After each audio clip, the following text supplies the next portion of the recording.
Hello, hello, hello, hello. Hello, hello, hello, hello, hello, everyone. Good evening. Happy Sunday. So, again, I appreciate those of you that continues to follow me and continue to support me. Those of you who are watching for the first time or who will be viewing for the first time, welcome and appreciate you. And I'm asking you again to continue or begin to like, share, subscribe after you have watched the video. I need you to do this for me because it's a requirement.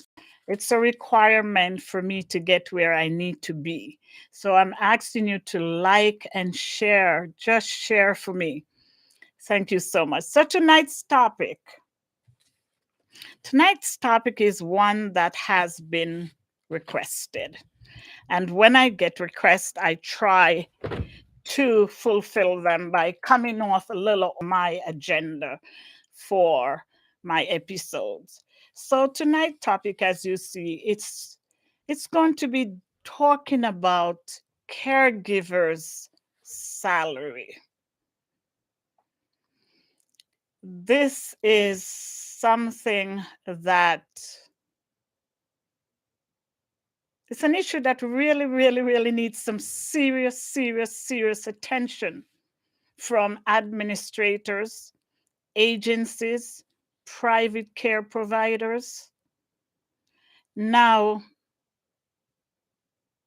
everybody who is in this universe has one common experience within the last 6 months, I would say, when it comes on to cost of living. I am sure that you have felt it at the pump, at the grocery store, even dining out. I'm sure you've seen the difference. But guess what? We have not seen a difference in? We have not seen a difference in salaries or hourly pay. The greatest increase that I've seen, I don't know about mortgages because I know personally that it only rises to a certain percent and you're given notification. Or if I don't even think mine hasn't risen. I think what the deal we make at closing is the deal we have, and the percentage interest rate is the interest rate we have. So I can comfortably say for me, the mortgage is the mortgage. But light and gas, car insurance, car insurance has gone up. A car is such a necessary tool for home care providers. You have to be able to reach the client. You have to be able to get to wherever you work. And at the present salary that I'm hearing, people are finding it so, so difficult.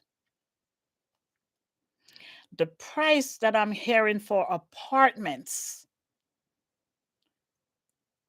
it has broken record, I think, at least for my state, that a person is expected to work $16 to $17 an hour when apartment rents are from $1,500 to $3,000, I'm hearing. This makes it difficult for caregivers.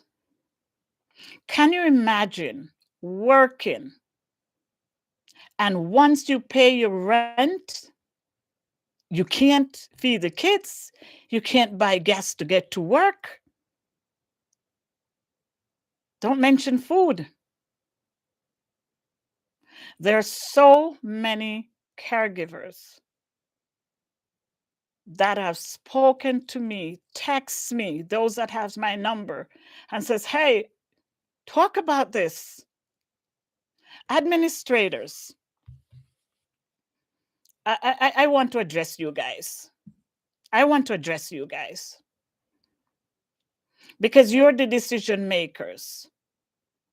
You're the one that makes the budget.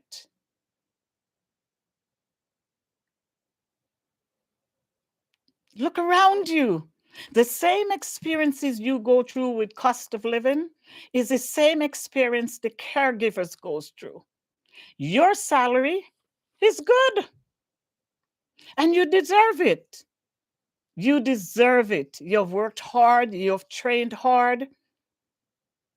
So I'm not asking for an administrative salary to be given to a caregiver. I'm not that out of touch with reality. What I'm saying is when you sit at the table with your owners,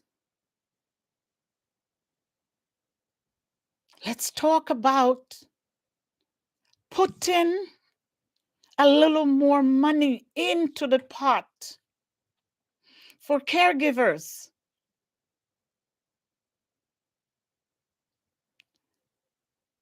When we talk about work environment, it varies from unit to unit. So then, if you have a higher quality of people cannot take care of themselves, they constantly need somebody there, and you're given. And when I spoke about the amount of patients a caregiver have in facilities, I was rudely awakened with text that says those numbers are low. We're looking at 20 or more people per shift. So you tell me now, you're paying $18 an hour, if that much, for someone to take care of 25 patients, and this is alleged 25 patients, and you expect them to stay? There are those that will always stay, but there are those that won't. Let's look at the process that you go through administration and agencies and private contractors. Look at the work you have to do. Reference check, document check, making sure all the documents are up to date, making sure they have their PPDs and their chest x-ray and their blood tests and their finger. That costs you money. So if you want to retain your workers, I'm suggesting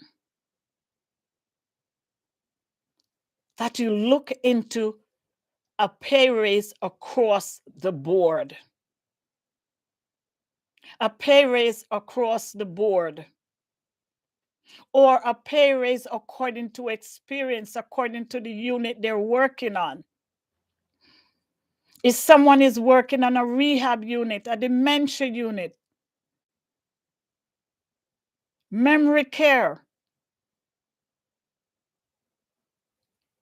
come on, pay them according to their experience. You have their resume in front of you. You have their information in front of you. And you know they're worth it.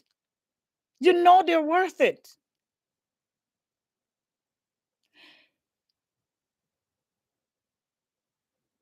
I spoke to caregivers about their responsibilities in dressing right, showing up to work. Now I'm asking you, administrators and agency and private contractors, let's pay. Let's pay. If you have your pay where your staff is comfortable. They're not running down every shift, and there are always those that will. It's just the way it goes.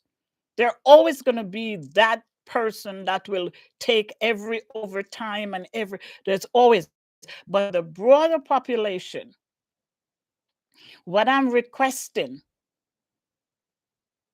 is that we think about salaries that will help you to retain your workers, your good workers, because I have no doubt that when you're selecting, you try as best as you can to look for those that will complement your building, complement what you stand for as a facility, as an agency, as a private contractor. They'll complement the environment you're in. So why not pay? Why not pay?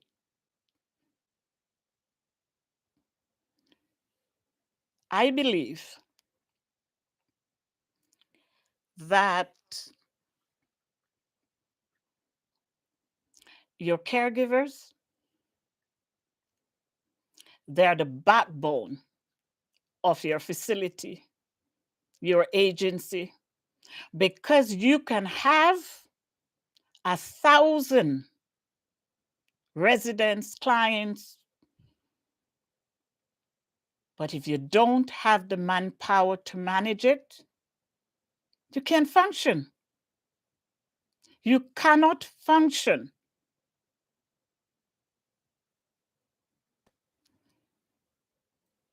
Paying someone what they're worth brings for a better working environment. It brings individual that looks forward to come to work, not just come because I need the money, but come because this is a good place to work. They pay me well, they support me.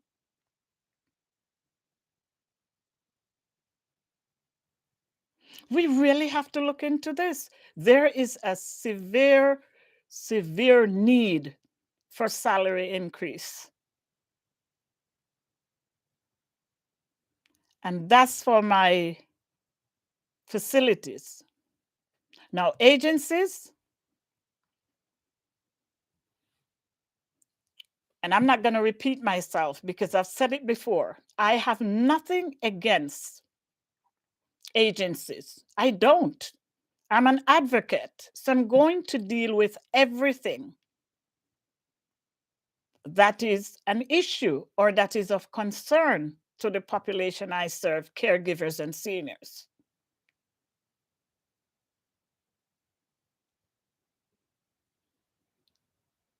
There is a need, agencies, for you to pay better. Now, there's some agencies out there that pays very well, but I've been hearing salaries $15 an hour, $16 an hour. How do you expect to retain anyone at that rate? I don't understand why anyone would work for that salary or that hourly pay, I should say. Burger King pays more. Burger King pays more. So you're going to tell me that the individual who's going to take care of someone and provide for their daily living through showers and feedings and whatever else they do is not worth being paid a decent salary? Agencies, if you have to cut overhead, even at facilities, if you have to cut down the overhead a little bit, and this is my suggestion, if you have to cut the overhead a little bit, If you have to ask your clients. So if you have a client that is on hospice and that person is total bedridden, total care, and then you have a person again who cannot help themselves. You want to pay somebody $16 to $18 an hour for that? That's a lot of work. So my suggestion is, say to the clients, for this type of care, we have to charge you a little more and give it to the caregivers. If you're going to ask for more money, give it to the caregivers. Give it to them. Give it to them.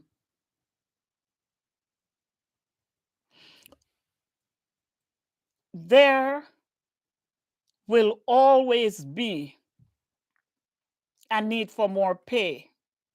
However, what I'm saying is, paying an hourly rate that after a person have worked 40 hours, they can at least buy bread. They can at least buy bread.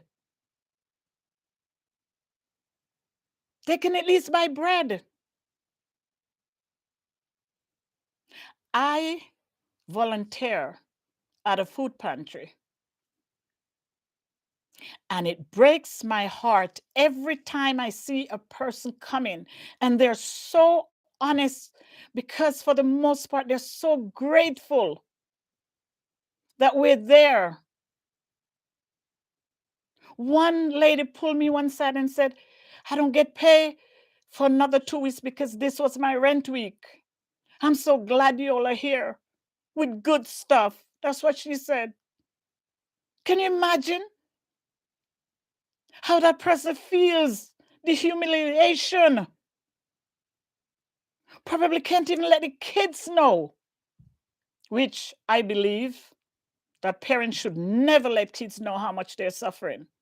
You should let them know that they have to be careful with the wants. Mommy, I need this and I need that.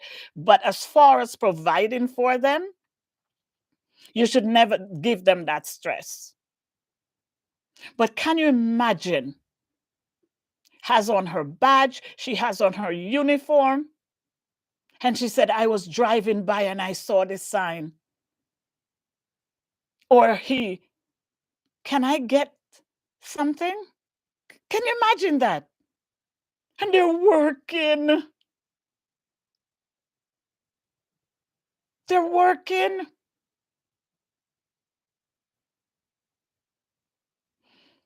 These are your essential workers. You know, one of the things in the pandemic, and the pandemic is a good example for what people is worth. Every hospital, every care center, every agency you go, we have heroes that work here, or caregivers, or nurses. Hello. And you know what they did during the pandemic? They raised the pay. Yes, yes, yes, I know. I know that money was funded. I know. I know that money was funded. What I'm simply drawing the example for is to say, you know, administrators, agencies, you know people are worth more. You know people are worth more. No one should be working 40, 60 hours a week and can't buy gas because the paycheck is so low.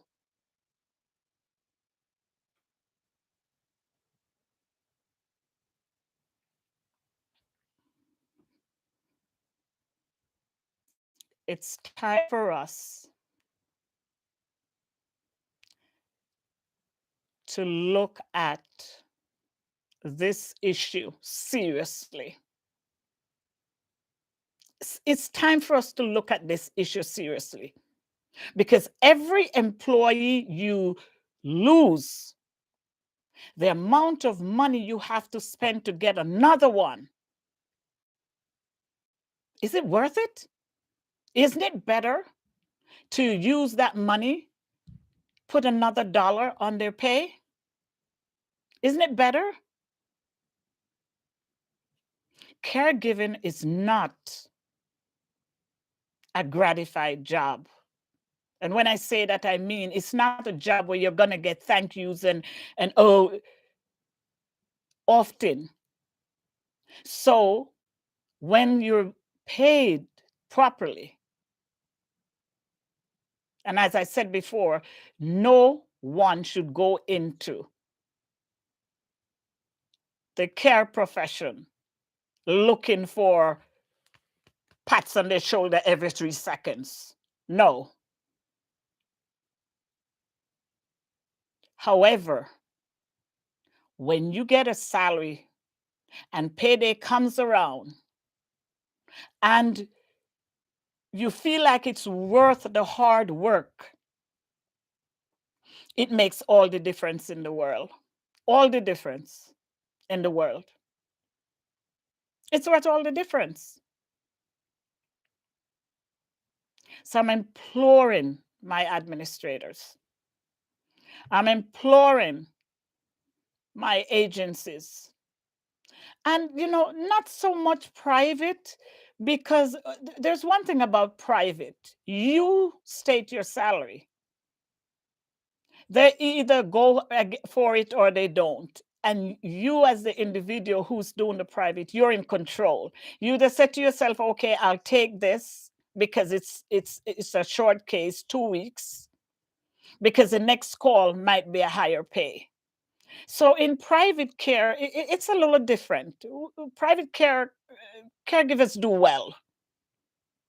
So it's more so on the agencies and the facilities, especially some agencies, not all. There are quite a few agencies out there that I heard are doing pretty well.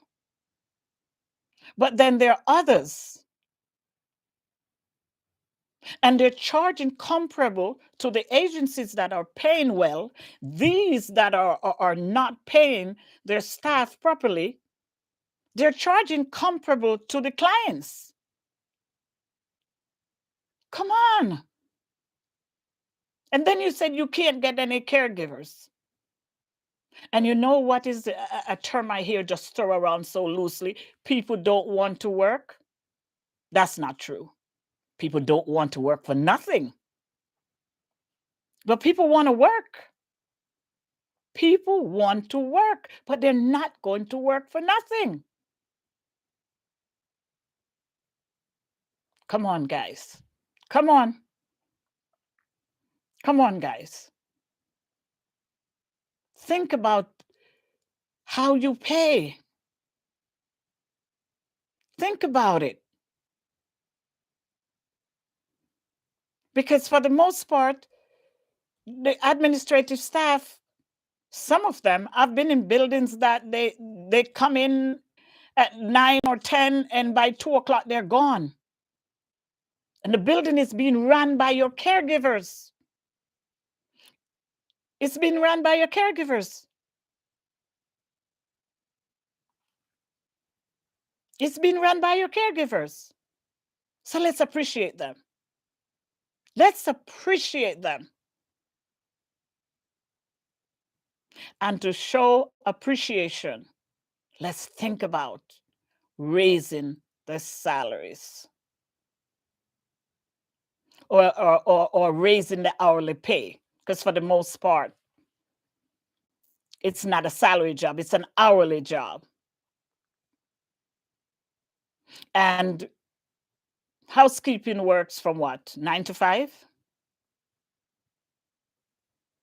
And then there are dietary aides, there are care providers, there are laundry person, they're everything after 5 o'clock. So during the day, they have just their clients. But after 5, When the 9 to 5 staff leaves, they have to empty the garbage. They have to, they have to, they have to. Come on. Retention saves money. In order to retain your staff, and I'm not telling you how to run your company, I'm just suggesting that caregivers are asking for more money because the work is overwhelming. The work is overwhelming. And every second video you see out there, people are talking how much they're sick of working in this field. And I'm trying to encourage them to hang in there. So, in encouraging them, I'm asking you, my administrators, I'm asking you to think about raising the pay. Think about it. Think about it. Because, and I'm not being offensive here, but I doubt if you would do what they're doing. I doubt it. I doubt it. Let's value our employers, our employees. Let's value them. Let's not just wait for Nurses Week to put a cake or some donuts in the lunchroom. Value them and then put the cake on the donuts because we'll eat it. We'll eat it. Value them. And you will see the difference in your building. People will not call in sick as much. People will not call out as much. Because sometimes when an individual call out from these facilities or the agency, they probably get something that pays a little more that day privately. They probably get something that pays a little more. So they said, you know what? I can do this and make more money than I'd make if I go in today. Not all call outs are because the person's lazy or they don't want to work. It's because an opportunity came for them to make some temporary money that is more than what they would make with you. I've heard it. I've heard it. I've heard it. So let's agree. Let's agree that we will think about how we treat our caregivers where their pay is concerned. Because some of them complain that you guys don't support them. And that's a topic for another day. But let's agree. It only starts with one facility, one agency, and you will see the difference. You will not have to worry about paying extra money for an emergency call out for someone to come in if you pay right. If you pay right.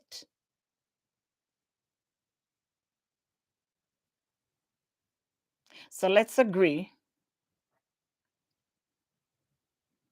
that at least you'll make an attempt. You look into your budget and pay. Pay.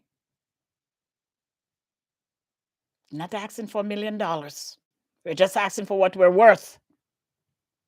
What we're worth. And if caregivers who are worth it, who has the experience, they will never take these low salaries. And this is why you're having issue with staffing. They will not. This is why you're having issue with experienced people. They will not take what you're offering. So they're not going to walk in your building. If you want that group of people, of caregivers that are out there, to walk in your building, let's get some salary hikes going. Let's get some hikes in pay going. Then you will get what you're looking for. Because, I get so much calls because my resume is still out there in media land. And I get so much calls. I work for this company and that company. I saw your resume. Are you looking for a job? My first question is, even if I'm not looking, I always ask, how much are you paying? And sometimes the salary, I just politely say, thanks for reaching out, but I'm not interested at this time. If you want to get people in your building that has the experience you're looking for your units that are special care, let's pay. Let's pay. And then when Nurses Month come around, you can bring the entire Dunkin' Donuts store. We'll be in that lunchroom. Thanks for watching. Again, I'm going to ask that you like, share, subscribe. And I thank you for always supporting me, those that are, and those that are just coming on. I appreciate you. This has been Home Care Queen TV, and I am your host, Muriel Melville.